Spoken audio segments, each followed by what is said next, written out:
Hello. Today I want to talk about the Apostle Paul. The reason being is because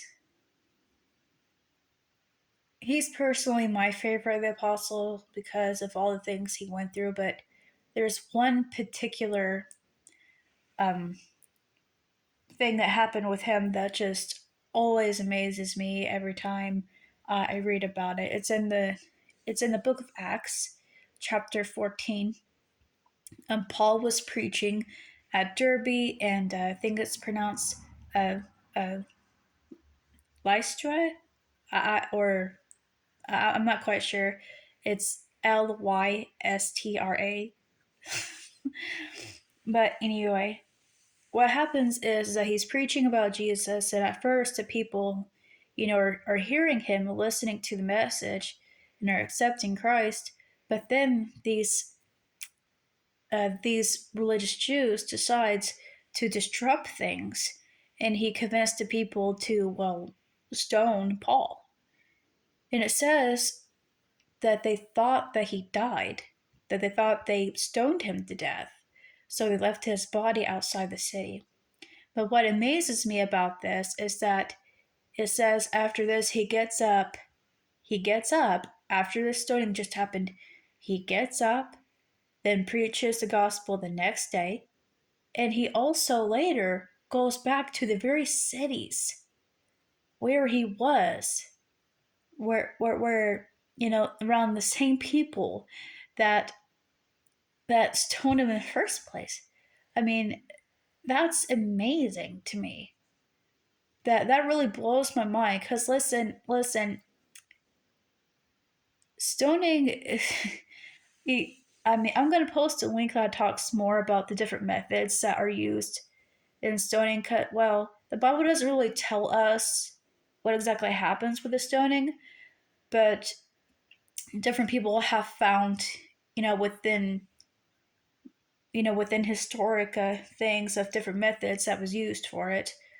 Um, One would be is that one person would try to uh, to push a person by their hips, make them fall head first to rocks underneath, and if that didn't work, the other person, that which would be the second witness, would throw a stone on their chest, and if that still didn't work, then the Israelites will come in and start throwing stones, or a person be tied to a post and they'll stone that way, or they'll be surrounded by a crowd of people and stoned that way.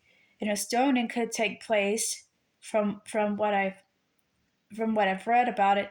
It could take place between 20 minutes to 2 hours. And I remember also years ago that I was listening to this documentary that was also talking about, the culture of Israel back in Jesus' days.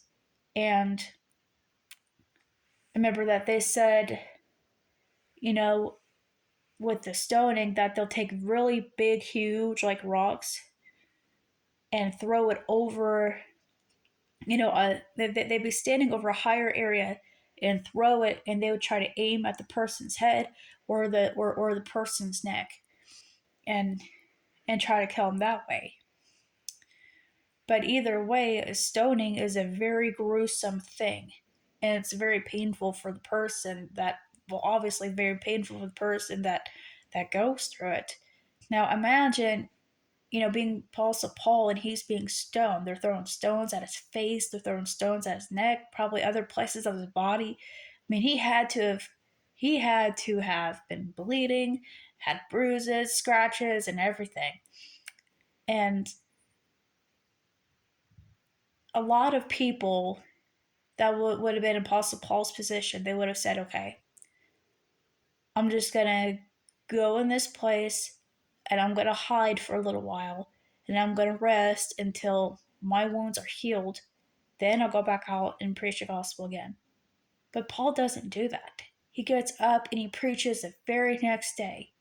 And not just that, but he also goes back to the cities, where he was before, around the area where he was before when that whole incident happened. So imagine being someone from Derby and you've heard what happened to Apostle Paul, and then you see that he's preaching, and he probably got a big black eye or a big bruise on his face or cuts on his body or whatever, and I mean, just imagine how the people could have been, would have been amazed by that, because again, a lot of people would have said, "I'm going to hide away for a while."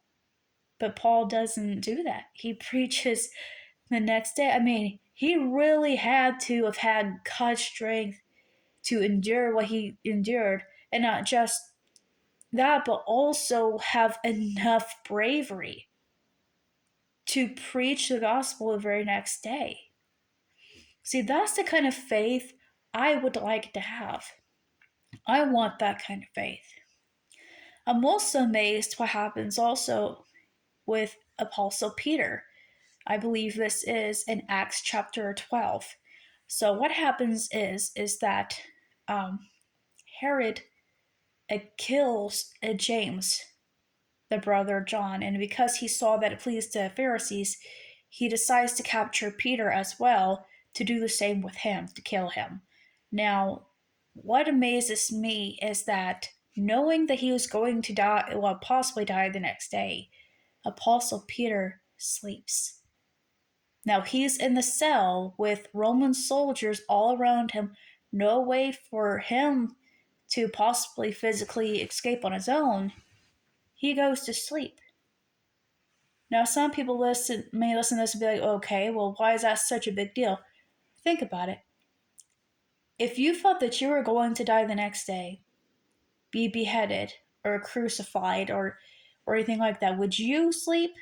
Would you be asleep knowing that it's going to come your way the next day? I remember one pastor said that Apostle Peter had to have been at peace because he was thinking of either two things. He was either thinking that God was going to somehow help him escape, or he was thinking that he was going to be with Christ the next day. So either way, he was at peace. Now, if you look into it, what happens is that God sends an angel that helps Peter escape.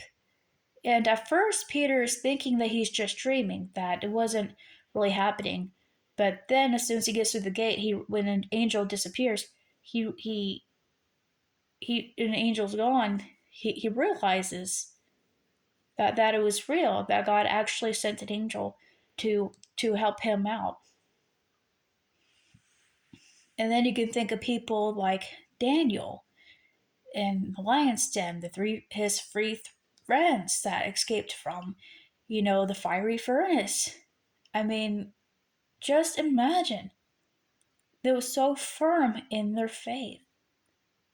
They was willing to withstand and just face all those things that they faced, knowing full and well that they could end up dead.